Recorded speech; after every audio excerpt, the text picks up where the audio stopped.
Pay scale ঘিরে সরকারি চাকরিজীবীদের বেতন ৯০% বাড়ছে এমন খবর সম্প্রতি বিভিন্ন মহলে আলোচনার জন্ম দিলেও বিষয়টিকে পুরোপুরি ভিত্তিহীন বলে জানিয়েছে জাতীয় বেতন কমিশন।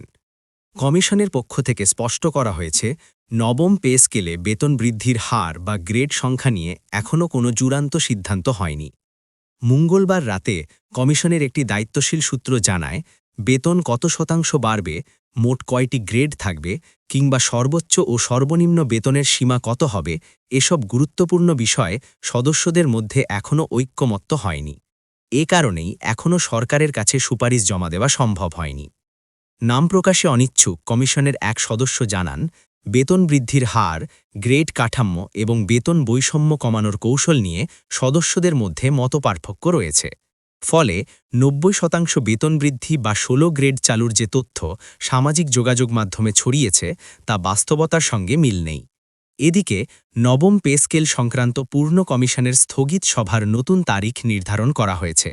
আগামী বৃহস্পতিবার ৮ জানুয়ারি দুপুর ১২টায় সচিবালয়ে কমিশনের সভাকক্ষে বৈঠকটি অনুষ্ঠিত হবে। কমিশনের এক সদস্য আশা প্রকাশ করে জানান, ওই সভায় গ্রেড সংখ্যা ও অন্যান্য গুরুত্বপূর্ণ বিষয়ে চূড়ান্ত সিদ্ধান্তে পৌঁছানোর সুযোগ তৈরি হতে পারে। পে কমিশন সূত্রে জানা গেছে, সরকারি কর্মচারীদের বেতন কাঠামো নিয়ে কমিশন বর্তমানে ৩টি বিকল্প নিয়ে ভাবছে। এক পক্ষ বর্তমান ২০টি গ্রেড অপরিবর্তিত রেখে বেতন ও ভাতা বাড়ানোর পক্ষে। অন্য একটি অংশ গ্রেড সংখ্যা কমিয়ে ১৬টি করার প্রস্তাব দিয়েছে। আবার আরেকটি অংশ আরও এগিয়ে গিয়ে ১৪ গ্রেডের কাঠামো চালুর পক্ষে মত দিয়েছে। তাদের যুক্তি, গ্রেড সংখ্যা বেশি হলে বেতন বৈষম্য বাড়ে, আর কম গ্রেডে তুলনামূলকভাবে ভারসাম্যপূর্ণ কাঠামো তৈরি করা সম্ভব।